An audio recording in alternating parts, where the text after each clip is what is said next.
बैठ जाओ तुम वहां पे, बैठो बैठो, नंगे सर बैठ क्या कर रहे हो? बैठो तुम वहां पे, मेरी बात सुन। क्या तुम्हारी बात सुनो? बैठो तुम, क्या बैठे? बैठ जाओ तुम। ये क्या कवाली की महफिल है? कवाली की महफिल है ये? ऐसे जलील नहीं किया जाता। कवाली की महफिल है ये? मुफ्ती साहब, कवाली है ये? कवाली थी वो, ऐसे जलील नहीं किया जाता है। बैठे हुए थे, कवाली थी वो, कवाली थी वो, नहीं वो कवाली थी वो। कवाली में आप तो रुके हुए थे। बैठ जाओ सब, बैठ जाओ सब, बस भाई इस्लाह करने के लिए बैठा हुआ हूँ। बैठ जाओ, बैठ जाओ।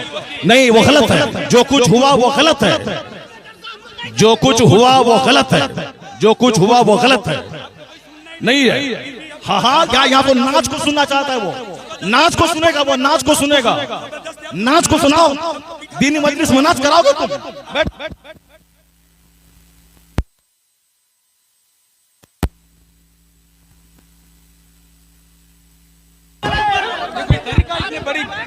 आप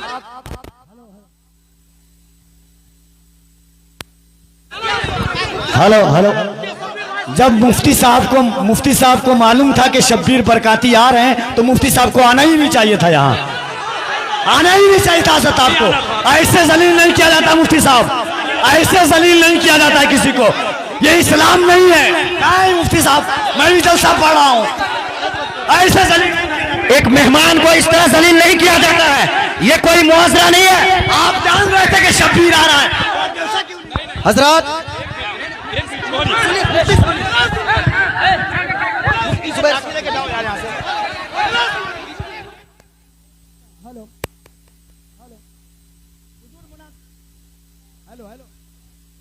हेलो, अरे बैठिए आप लोग।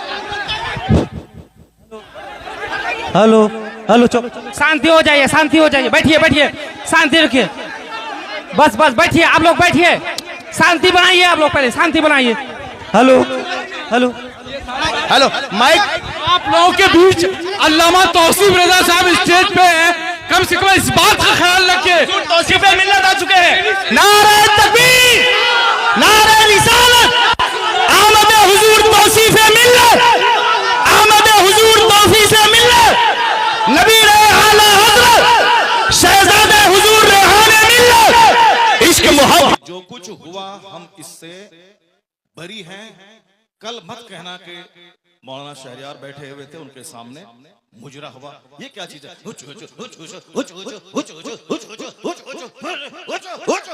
क्या है ये? क्या है ये? तुम लोग कल दियोबंदी हो जाओगे, मैं दावे से कहता हूं। और दियोबंदी कल मजाक उड़ाएगा पूर्णिया का। तुम्हें मालूम है कि आसपास में सारे गैर मुकल्लिद हैं, ये सब कल मजाक उड़ाएंगे बरेलवियों के जलसे का।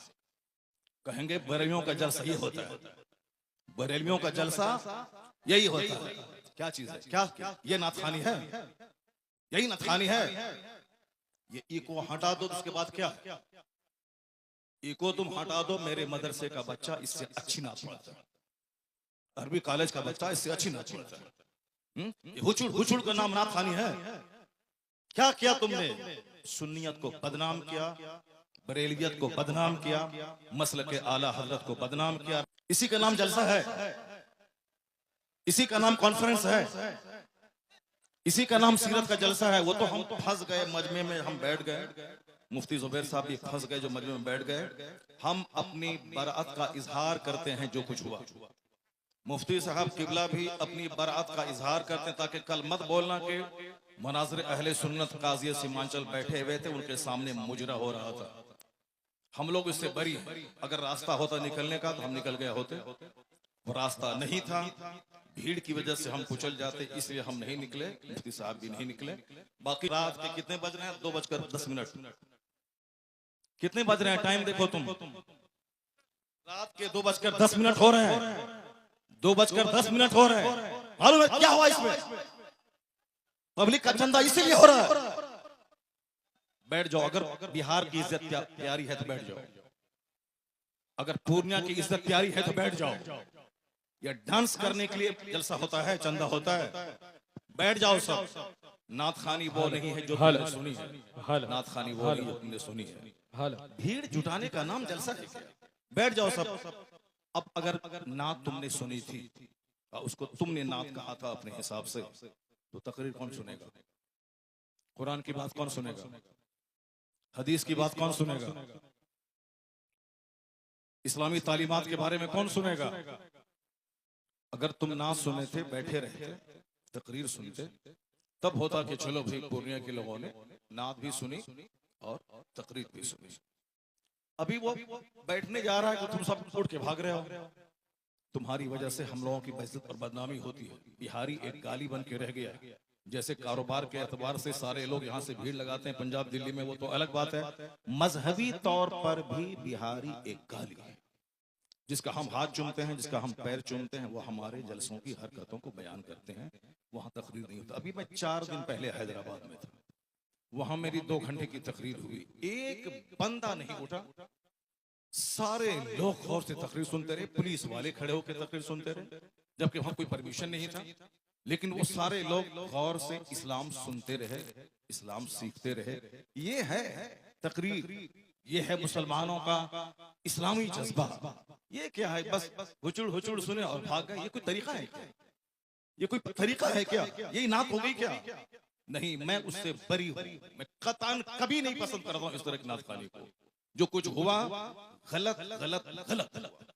अब अगर जरा भी गैरत मौजूद है तो बैठ करके थोड़ी देर तकरीर सुन लो, कुरान हदीस की बात सुन लो जरा के बाद। और जो सारे लोग जोर से बोले दरूशी पढ़े, अल्लाहुम्मा सल्ली अला सय्यदना व मौलाना मुहम्मदिन मअदनिल जूद वल करम व आलिहि व बारिक व सल्लिम सलातन व सलामन अलैका या रसूल अल्लाह। इस तरह की मजलिसों से कुरान पाक की तिलावत होती है। कुरान पाक की तिलावत होनी चाहिए 1 घंटा, ताकि मुसलमानों का सीना हिल जाए, इनकी आंखें आंसू बहाएं। यहाँ कुरान पाक की तालीम के लिए मदरसा कायम होता है। मदरसे के जलसे में कुरान पाक की तालीम पे फोकस दिया जाता है। तो हमारे जलसे भी इस्लामिक इन्वायरमेंट में होते हैं। यहाँ मुस्तफा की हदीस सुनाई जाती है। ये बता दे कि तुम लोग यहाँ क्या सुनने के लिए आए थे? ये नंगे सर क्यों आए थे? क्या करने आए थे? सिर्फ शबीर बरकाती को सुनने आए थे? यहाँ जिसके साहब मर्तबे का ये आलम है कि बड़े बड़े उलमा जिनका हाथ चूमते हैं, उनकी कोई इज्जत नहीं है। और तुम साहब एक दुनियादार आदमी की ना सुन रहे हो। तुम्हें मालूम है तुम्हें क्या सब हो रहा है? तकरीर सुनो, हदीस सुनो और अपने स्टेट और अपने डिस्ट्रिक्ट को बदनाम मत करो। ये जलसा है, कव्वाली की महफिल नहीं। यहाँ कुरान पाक की तिलावत होती है। आधा घंटा तक कुरान पाक की तिलावत होनी चाहिए। सरकार दो जहां सलाम की हदीस पाक की रिवायत होनी चाहिए। इस्लामी तारीख बयान करनी चाहिए। अब जलसा शुरू हो रहा है, यहाँ से गौर से सुनो। अल्लाह तबारक व तआला हमको और आपको सारे मुसलमानों को जलसे की कद्र करने की तौफीक अता फरमाए। जरा एक बार जोर से बोलो सुभान अल्लाह। हाथ उठा के बोलो ला इलाहा इल्लल्लाह मुहम्मदुर रसूलुल्लाह सल्लल्लाहु अलैहि वसल्लम। कुंतुम खैरा उम्मतिन उखरिजत लिन्नास तअमुरूना बिल मारूफ व तनहौना अनिल मुनकर। तुम बेहतरीन उम्मत हो, तुम बेहतरीन उम्मत हो जो लोगों की तरफ भेजे गए हो। और तुम्हारी ड्यूटी है नेक राह पे चलना, नेकी का पैगाम देना, और तुम्हारी ड्यूटी है बुराइयों से रोकना। ज़कात, आपके खैरात, आपकी खैरात, आपके सदकात का क्या हमने इस्तेमाल किया? वो इसीलिए है। साहब नाते पाक पढ़ना इसीलिए है ताकि हमें मुस्तफा से मोहब्बत है, वरना सिर्फ नाते पाक पढ़ना ही हमारी गर्ज़ो कायस नहीं है। हमारा मकसद हयात है अल्लाह की इबादत करना। अल्लाह की इबादतों में क़यामत के दिन ये सवाल ही नहीं होगा कि तुमने नात पढ़ी या नहीं पढ़ी। सबसे पहला सवाल होगा, हुजूर फरमाते हैं इन्ना अव्वल मा युहासबु बिहिल अब्द यौमल क़यामति सलात। क़यामत के दिन सबसे पहला सवाल नमाज का होगा। फातिहा अच्छी चीज है मगर नमाज उससे बड़ी चीज है। जलसा जुलूस अच्छा काम है मगर नमाज पढ़ना उससे सबसे बड़ा काम है। मज़ारात की हाजिरी अच्छा काम है मगर उससे बड़ा काम है नमाज पढ़ना। सरकार आला हजरत का जो मसलक है वो मसलक यही है कि हाँ, नफ्ल को नफ्ल का दर्जा दिया जाए, फर्ज को फर्ज का दर्जा दिया जाए, वाजिब को वाजिब का दर्जा दिया जाए। ऐसा नहीं कि नफ्ल को फर्ज बना दिया जाए, ऐसा नहीं कि साहब जो गैर जरूरी है उसको जरूरी का दर्जा दे दिया जाए। मसले के आला हजरत यही है कि फातिहा नफल है, नफल की हैसियत हो, जुलूस नफल है, जुलूस मोहम्मदी की नफल की हैसियत रहे, और मज़ारात की हाजिरी नफल है, उसकी हैसियत नफल ऑप्शनल की होनी चाहिए। सबसे पहला जो फर्ज आजम है वो नमाज है, फर्ज आजम नमाज है। दूसरा सबसे बड़ा फर्ज व रोजा है। एक फर्ज आजम ज़कात है, एक फर्ज हज है। ये बेसिक चीजें हैं। कयामत के दिन सवाल नमाज का होगा, कयामत के दिन सवाल रोजे का होगा, कयामत के दिन सवाल हज का होगा, कयामत के दिन सवाल ज़कात का होगा, कयामत के दिन सवाल अखलाक का होगा, कयामत के दिन सवाल फराइज़ व वाजिबात का होगा। नवाफिल का सवाल नहीं होगा। अगर नवाफिल फर्ज के साथ मिल जाएं तो फिर उसका दर्जा और बुलंद हो जाएगा। लेकिन फर्ज को छोड़कर नफल बेवजन है, फर्ज को छोड़कर नफल खसो खाशाक की तरह है। तो जो कहता है कि फातिहा हराम है वो मिसगाइड है। जो कहता है कि जुलूस मोहम्मदी हराम है वो गुमराह है। जो कहता है कि औलिया सालिहीन के आस्थाने पे जाना जरूरी नहीं है, फर्ज वाजिब नहीं है, वह जाना गुनाह है, नाजायज है, वो भी गुमराह है। और जो ये कहता है कि सिर्फ नमाज पढ़ें, दरगाहों पे जाना नहीं, वो भी मिसगाइड है। और जो ये कहता हो कि सिर्फ फातिहा पढ़ें, नमाज जरूरी नहीं है, सिर्फ जलसा करें, नमाज जरूरी नहीं है, सिर्फ नात पढ़े नमाज जरूरी नहीं है, सिर्फ साहब कव्वाली करें नमाज जरूरी नहीं है, वो भी मिसगाइड है। बीच का रास्ता है मसलके एतदाल और मसलके आला हजरत के पहले फर्ज अदा होगा, फिर नफल अदा होगा। यहाँ नमाज भी अदा होगी, नियाज भी अदा की जाएगी, नमाज भी पढ़ी जाएगी, मज़ारात पे हाजिरी भी होगी, नमाज भी पढ़ी जाएगी, जुलूस मोहम्मदी भी निकाला जाएगा। ये फर्ज और नफल या दोनों मिलकर सीधा रास्ता जन्नतुल फिरदौस लेके जाएगा। नारे यही मसलक के आला तकबीर, हजरत है। नारे रिसालत, यही मसलक के आला हजरत है। इसी का नाम मसलक अहले सुन्नत व जमात है। कल कोई बदअकीदा ये नहीं बोले कि इतने रुपए बड़ा जलसा हुआ, नमाज की बात नहीं हुई। मैं नमाज की वकालत करता हूं कि नमाज के बगैर जलसा बेवजन है, नमाज के बगैर फातिहा बेवजन है, नमाज के बगैर साहब जुलूस मोहम्मदी बेवजन है। इसलिए कि कोई नफल कबूल नहीं होता। आला हजरत ने लिखा है जब तक के फर्ज न अदा हो। 1 करोड़ रुपए की मस्जिद कोई तामीर करे ये नफल है, और ज़कात का 100 रुपया अगर किसी पे फर्ज है तो वो फर्ज है। आला हजरत फाज़िल बरेलवी लिखते हैं कि जब तक वो ज़कात अदा नहीं होगी कोई नफल खैरात काबिल कबूल नहीं होगा। इसका मतलब ये निकला कि जलसा नहीं होगा, ऐसा नहीं, जलसा भी होगा, नमाज पहले होगी, जलसा बाद में होगा, नमाज पहले होगी, फातिहा बाद में होगी, नमाज पहले होगी, नात बाद में पढ़ी जाएगी। आला हजरत से किसी ने पूछा था, हुजूर रमजान में तरावी की नमाज सुनाता हूँ, पढ़ाता हूँ, तरावी पढ़ाता हूँ, रमजान में रोजे रखता हूँ, कुरान शरीफ की तिलावत करनी पड़ती है, क्या मैं रोजा छोड़ सकता हूँ? आला हजरत ने कितना अच्छा जवाब दिया। कहा बहुत सारे लोग हैं जो रोजा भी रखते हैं और कुरान पाक भी सुनाते हैं। अलबत्ता रही बात कि जो कुरान रोजा रख कर कुरान नहीं सुना सकता है, उसको मालूम होना चाहिए कि तरावी की नमाज फर्ज नहीं है, तरावी की नमाज वाजिब भी वित्र की तरह नहीं है, तरावी की नमाज सुन्नत मुअक्कदा है। अगर किसी ने पढ़ा तो फर्ज छोड़ने के बराबर, किसी ने नहीं पढ़ा फर्ज छोड़ने के बराबर गुनाह नहीं होगा। जमात से नमाज पढ़ना ये क्या है, मुअक्कदा अल किफाया है। अगर जमात मस्जिद में तरावी की हो गई और फिर सारे लोग अपने घर में कुछ लोग पढ़ लिए, घर में पढ़ने वाला मुजरिम नहीं होगा। लेकिन अगर जोहर की जमात छोड़ दिया वह मुजरिम होगा। कहते हैं कि जो चीज फर्ज है रोजा, उसको छोड़कर ये तरावी की बात कर रहा है। बेहतर यही है कि वह तरावी अगर नहीं सुना सकता है, अलम तरा कैफा से लेकर कुल बिरब्बिन नास तक, इसको पढ़ के अपनी तरावी पढ़ ले, मगर रोजा न छोड़े, क्योंकि रोजा फर्ज है, तरावी की नमाज सुन्नत है। ये फर्ज को फर्ज समझा जाए, नफल को नफल समझा जाए, जुनून और मजनू बन के ये न बताया जाए जलसे और जुलूस और अपने आलिमों की तौहीन नहीं की जाए। हमारी सबसे बड़ी विडंबना यही है कि हम लोग गैर जरूरी को जरूरी समझते हैं।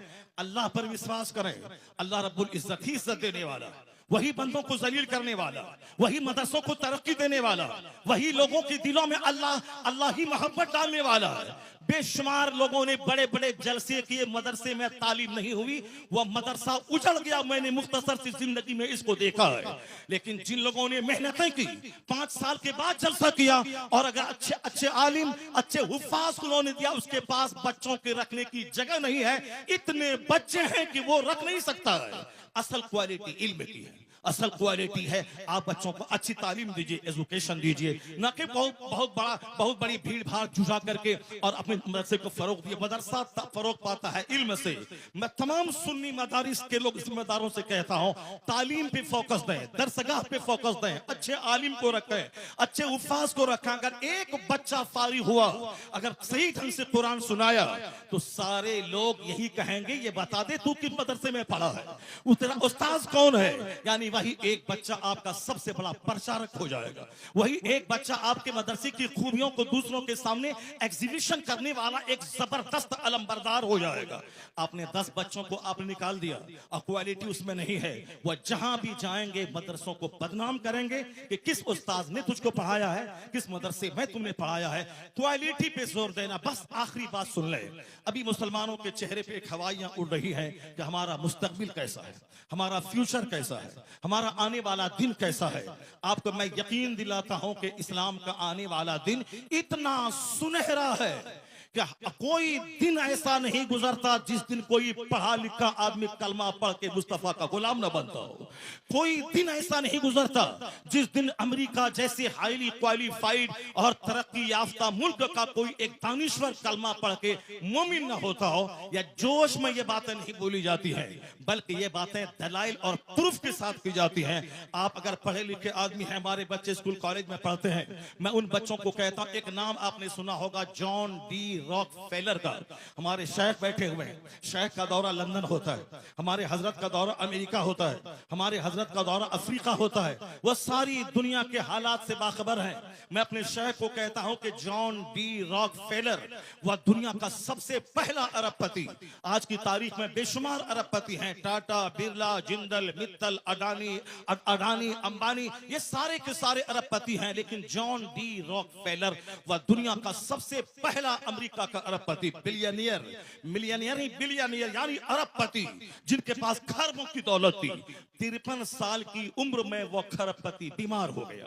बीमार होने के बाद अब उनको लगा कि अब जैसे कि मैं मर जाऊंगा, जब मर ही जाऊंगा। अक्सर आजकल ये डिप्रेशन का मर्ज बढ़ रहा है, औरतों में भी और मर्दों में भी। औरतें भी कहती हैं कि अब मुझको ऐसा लगता है कि मैं मर जाऊंगा।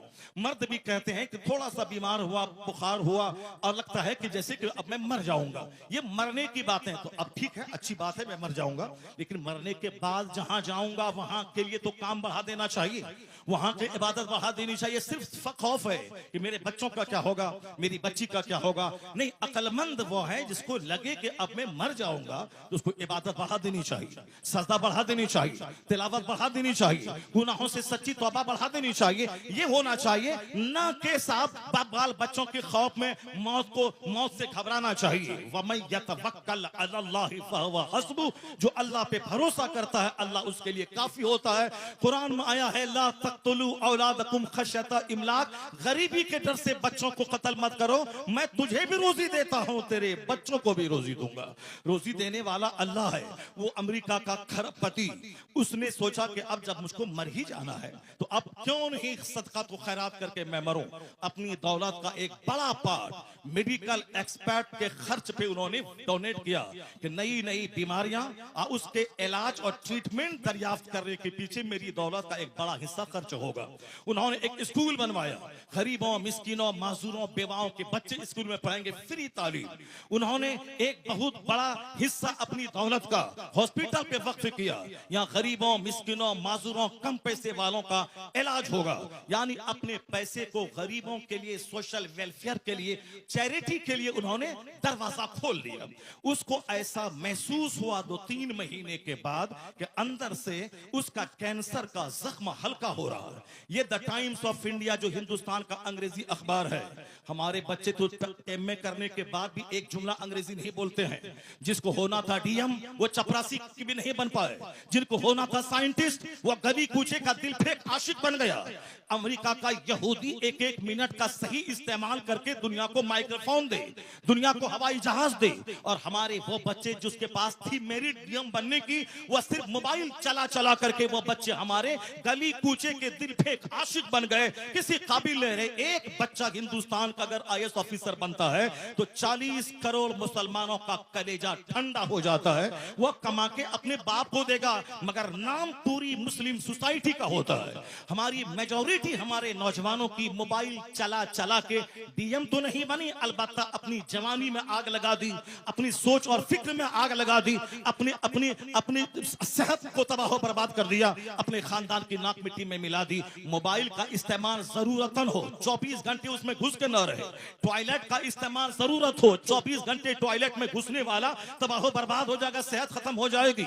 यहूदी एक एक मिनट को कीमती समझते हैं तो जलील कौम दुनिया में सबसे मालदार कौम है। जबकि नमाजों की पाबंदी हमें वक्त की कदर सिखाती है, जबकि सहर और इफ्तार का सिस्टम वक्त की कदर सिखाता है, जबकि ज़कात का मैनेज हमें एक एक मिनट को कीमती समझने का पैगाम देता है। 1 मिनट पहले दाना हलाल, 1 मिनट के बाद दाना हराम, ये हमें पंक्चुअलिटी सिखाता है। मगर अक्ल रहे तब न इन बातों पे हम गौर करें। हमारे पास तो गुस्सा बहुत ज्यादा है, हमारे पास जज्बात बहुत ज्यादा है, हमारे पास सब छोटी फिक्री की वजह से हम जो लायक थे उस लायक नहीं बन पाए। अमेरिका का खरबपति, उन्होंने दौलतों का एक बड़ा हिस्सा स्कूल पे, हॉस्पिटल पे, गरीबों के राशन के किट पे और मेडिकल एक्सपर्ट की टीम बैठा के, ताकि नई बीमारियों का इलाज खोज करने के लिए वह टीम खास रहे। उनको ऐसा लगा जब से वह चैरिटी सदका तो खैरात का काम शुरू किया, अंदर से उसके बदन का जो कैंसर था उसका मर्ज दूर होने लगा। 4 महीने के बाद उन्होंने टेस्ट करवाया, उसके अंदर का कैंसर खत्म हो चुका था। अब वो शख्स दुनिया वालों को बताया कि दुनिया वाला गवाह रहे, दुनिया वाला गवाह रहे कि चैरिटी से बीमारी का इलाज होता है, सदका से बीमारी का इलाज होता है, खैरात से बीमारी का इलाज होता है। उन्होंने कहा खैरात से बीमारी का इलाज, बीमारी के इलाज के जितने तरीके हैं उसमें सबसे बड़ा तरीका यह भी है कि चैरिटी और खैरात से बीमारियों का इलाज होता है। सदका तो खैरात से मरीज सेहतमंद होते हैं, सदका तो खैरात से मरीज सेहतयाब होते हैं, सदका तो खैरात से मरीज सेहतयाब होते हैं।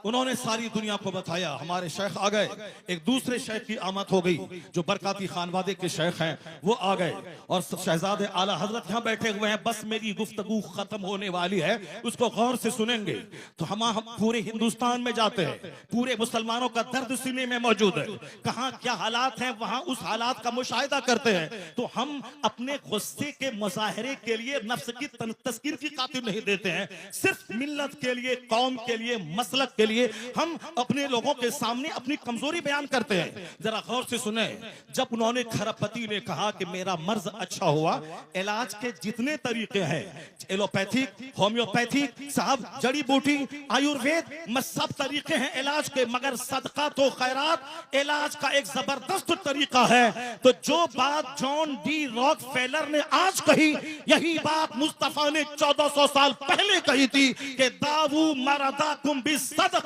व हस्सनु अमवालकुम बिज़्ज़कात। मुस्तफा ने कहा अपने मरीजों का इलाज सदका करके क्या करो। तो आज 1400 साल के बाद अमेरिका का खरबपति अपने तजर्बे से दुनिया को बताया कि सदका से एक बीमार ठीक होता है। जो बात मुस्तफा ने 1400 साल पहले कही, वो अमेरिका का क्रिश्चियन जाती तजर्बे से बता दिया कि मुस्तफा का कौल सच्चा है, मुस्तफा का मजहब सच्चा है और खैरात से इलाज होता है। तो आज जैसे दानिश्वरों के बीच मुस्तफा की हदीस की सदाकत सामने आ रही है, कलमा पढ़ने वालों की तादाद में जबरदस्त इजाफा होता चला जा रहा है। इस्लाम कभी खतरे में नहीं था और आज भी खतरे में नहीं है। जैसे जैसे इल्म बढ़ रहा है, जैसे जैसे रिसर्च बढ़ रही है, जैसे जैसे तहकीक बढ़ रही है, वैसे वैसे मुस्तफ़ा के गुलामों की तादाद में इजाफा होता जा रहा है। इस्लाम के ताल्लुक से आप बेफिक्र हो जाएं, अपनी फिक्र करें कि मेरा मरते वक्त क्या होगा, मेरा कब्र में क्या होगा, मेरा हश्र में क्या होगा, कल अगर मैं मर गया तो मेरा क्या होगा। इस्लाम के बारे में ज्यादा फिक्र करने की जरूरत नहीं है। इस्लाम बहुत जिंदा और ताबिंदा मजहब है। पूरी दुनिया के हर गोशे में, हर खित्ते में इस्लामी चिराग रोशन हो रहा है। जितने भी लोगों ने इस्लाम का चिराग बुझाना चाहा वो सब बुझ गए, उनकी इज्जतें मिट्टी में मिल गई, उनके आबा अजदाद दुश्मनी की आग में जलकर मिट्टी में मिल गए। इस्लाम मुस्कुरा रहा है, मदरसा मुस्कुरा रहा है, मस्जिदें मुस्कुरा रही है, अजान मुस्कुरा रही है, हमारे मशाइख के चेहरे की दाढ़ियां, उनके सरों की पगड़ियां मुस्कुरा रही हैं। कभी इस्लाम खतरे में नहीं था और आने वाले वक्त में भी जैसे जैसे इल्म का उजाला फैलेगा मुस्तफा के गुलामों की तादाद में इजाफा होता चला जाएगा। है नूरे खुदा कुफ्र की हरकत पे खंदाजन, फूकों से यह चिराग बुझाया न जाएगा। अल्लाह तबारक व तआला मदरसा गौसिया सिराजुल उलूम को सलामत रखे, मौलाना कसीमुल हक साहब को सलामत रखे, उनके मदरसे की मोहब्बतें इलाके के सारे मुसलमान के दिलों में अता फरमा दें। यहाँ के सारे मुंतज़मीन, अरकान और तमाम पढ़ने वाले बच्चे, सारे असातिज़ा सबों को इखलास के साथ दीनी खिदमत करते रहने की तौफीक अता फरमाए। हमारे शेख को अल्लाह लंबी उम्र अता फरमा दे। अल्लाह ताला इन्हें और पूरी दुनिया में घूम घूम कर मसलके आला हजरत की धूम मचाते रहने की तौफीक अता फरमाए। आमीन। व आखिरु दाअवाना अनिल हम्दुलिल्लाहि रब्बिल आलमीन।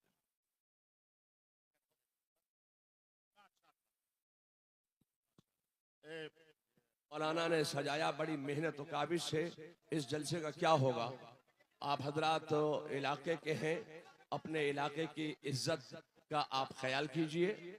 और ये मामलात जो हैं पहले के और थे, अब 1 मिनट में पूरी दुनिया में बात पहुंच जाती है।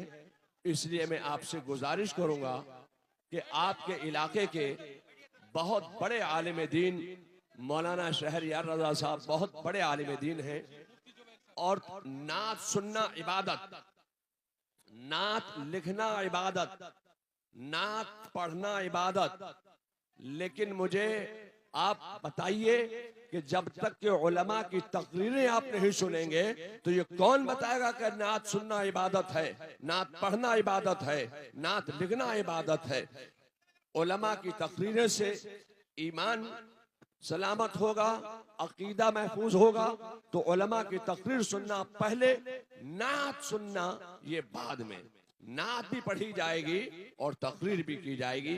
आप लोग बड़े इत्मीनान के साथ तशरीफ रखें। हजरत मौलाना शहरयार रजा साहब का खिताब नायाब दस्तयाब होगा इंशाअल्लाह। बैठ जाएं सारे लोग, बैठ जाएं। हुजूर पीर तरीक़त अल्लामा मौलाना तौसीफ रजा खान साहब क़िबला मदजुल अली नबीर आला हजरत, ये आला हजरत के शहजादे हैं। इन्होंने यहाँ आने के बाद आपको नसीहत की कि नात खानी भी हो मगर तकरीर सबसे पहले होनी चाहिए। मैंने आपकी इन अदाओं की वजह से मुझको नाराजगी हुई, क्योंकि तकरीर ना सुनने के बाद सारे लोग यकबैक खड़े हो गए। ये जलसे की तौहीन है, हमारे इलाके की तौहीन है। इसलिए यह जलसा है, सीरत की महफिल है, इस्लाह ईमानो अमल कॉन्फ्रेंस है। अब जरा थोड़ी देर मेरी गुफ्तगू सुने, उसके बाद दस्तारबंदी का मंजर होगा और हुजूर पीर तरीक़त का खिताब नायाब होगा। अल्लाह तबारक व तआला हमारे इलाके के सारे मुसलमानों को अपने उलमा की कद्र करने की तौफीक अता फरमाए। मैंने कहा था ना कि हमारी बेइज्जती होती है, हमारी तौहीन होती है, हमारे जलसे का वक़ार मजरू होता है। हम लोग चारों तरफ से घिरे हुए हैं बदअकीदों के बीच में। हमारा कल मजाक उड़ाया जाएगा, हमारे जलसे का मजाक उड़ाया जाता है। तो हमें सिर्फ आपकी इन अदाओं की वजह से तकलीफ होती है कि मैंने कहा ना कि जिस तरह आपने नात सुनी थी उसी तरह बैठ के आप 1 घंटे की तकरीर सुन लेते, ताकि पूरे हिंदुस्तान के लोग जानते हैं कि वहां नात भी सुनी जाती है और तकरीर भी होती है।